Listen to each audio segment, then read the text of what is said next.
Hello everyone, I am Dr. Sindhamil Veena, working as Assistant Professor in PG and Research Department of Economics, Holy Cross College, Tiruchirappalli.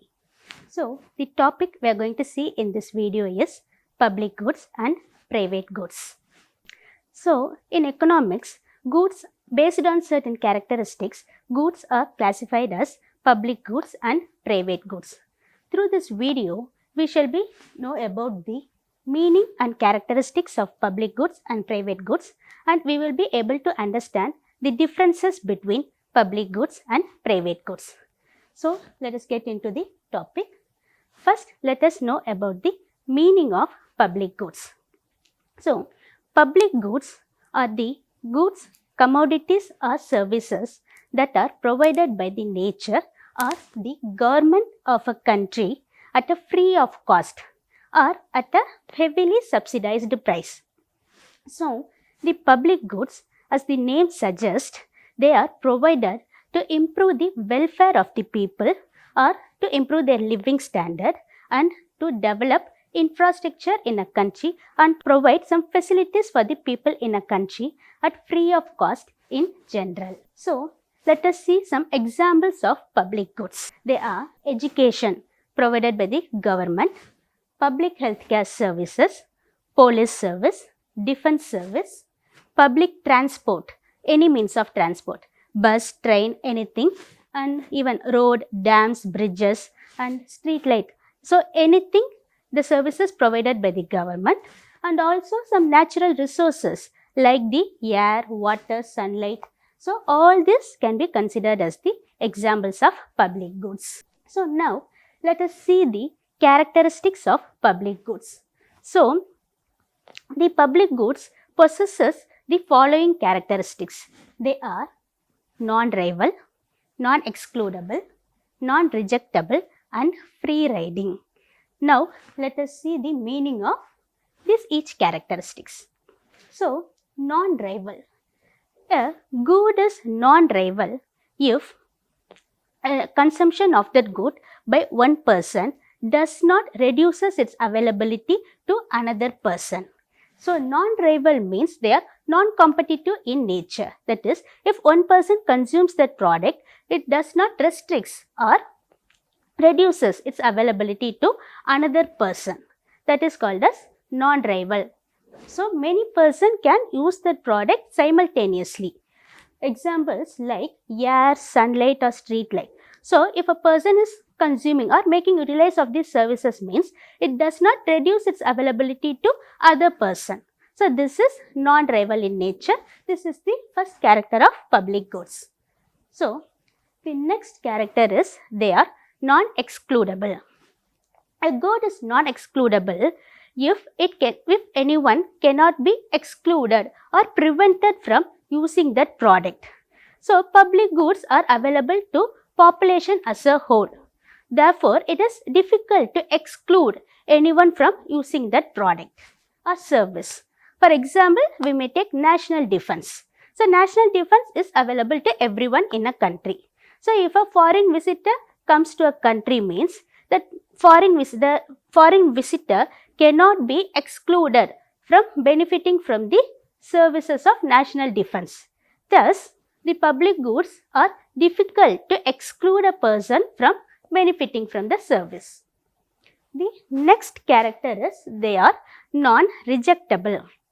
That is, the public goods, that is, we also cannot reject or unaccept the public goods because they are collectively available to everyone. So, we cannot say that I don't want this service, like that we cannot say. So, it is available to everyone. So, example again we can say the national service, national defense service. So, a person cannot say I don't want a service. So, it is available to everyone. Similarly, the street light also. If we don't want the street light means we have to go through some other way. We cannot say I don't want this service.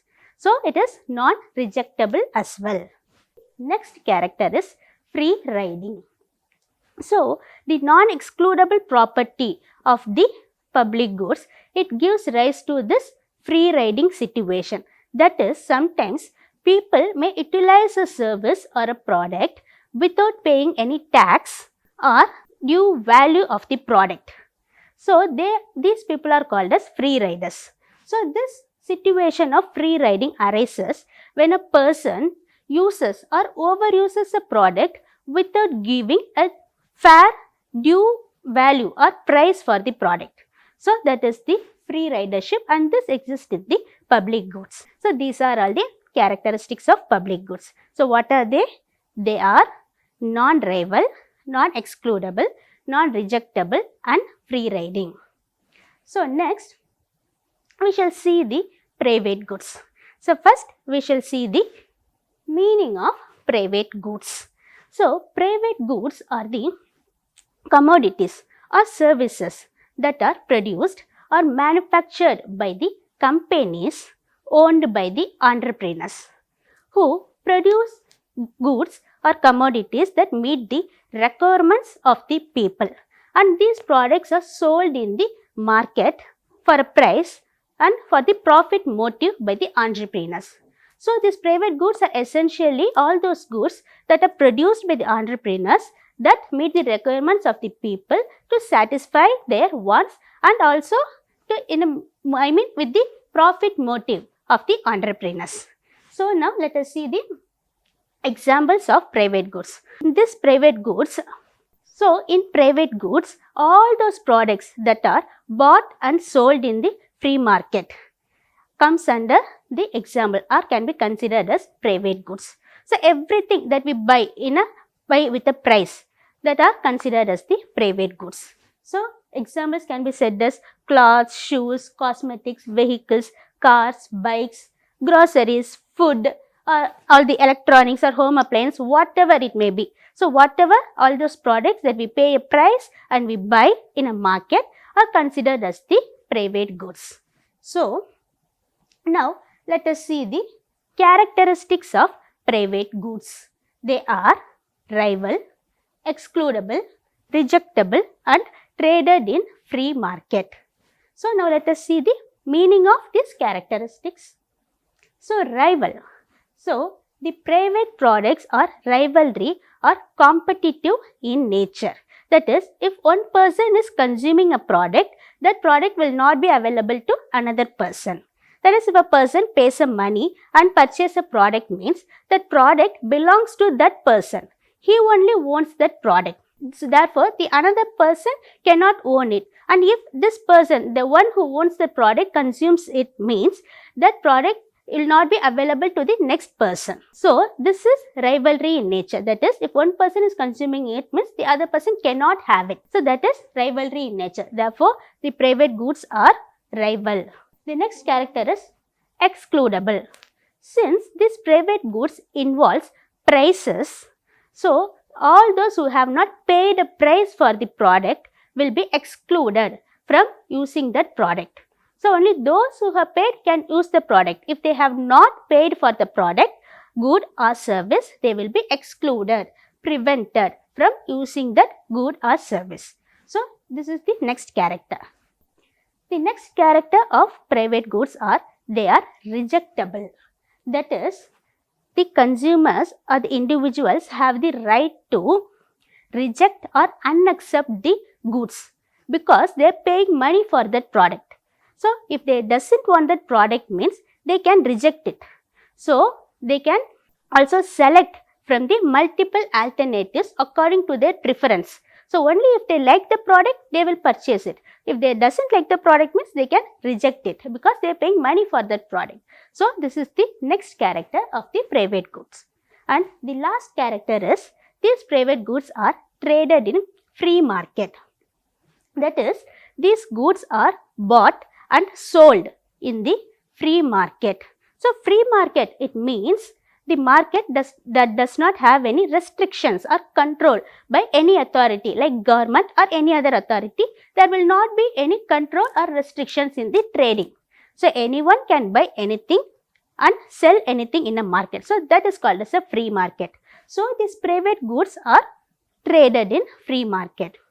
So these are the characteristics of private goods. So what are they? They are rival, they are excludable, they are rejectable and traded in free market. So these are the meanings and characteristics of public goods and private goods. So now let us see the difference between the public goods and private goods based on the characteristics we saw. So the public goods, they are produced and sold by the government or the nature to improve the welfare of the people, and they are given at free of cost in general. Whereas the private goods that are produced by the private companies with a aim of earning profit. Then the public goods are available to even those who have not paid money for the product. So they are called as free riders. Whereas there will not be any free riders in private goods. This is because only those who have paid for the product can have it or consume it. If they have not paid for the product, means they cannot have it. So in private goods there will not be any free riders. The next difference is the public goods cannot be traded in free market, whereas the private goods will be traded only in the free market or open market.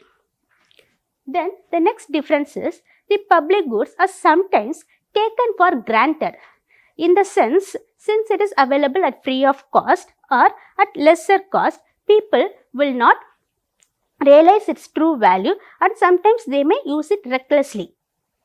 Whereas in private goods, they realize its value and use it appropriately because they have paid their hard-earned money for that product. So people will realize its value in private goods.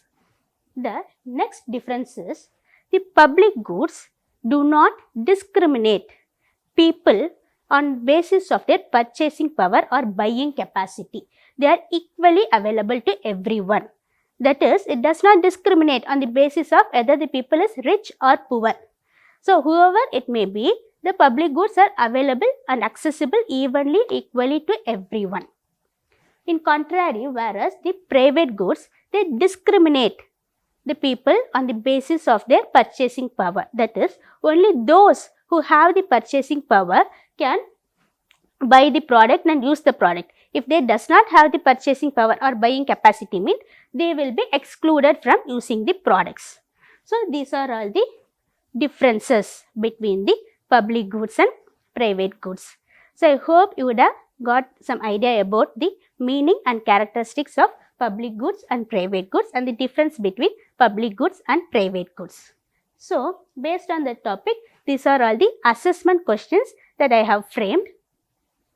Then these are the references for that material and the sources from where the pictures were taken. Thank you for the opportunity. Thank you.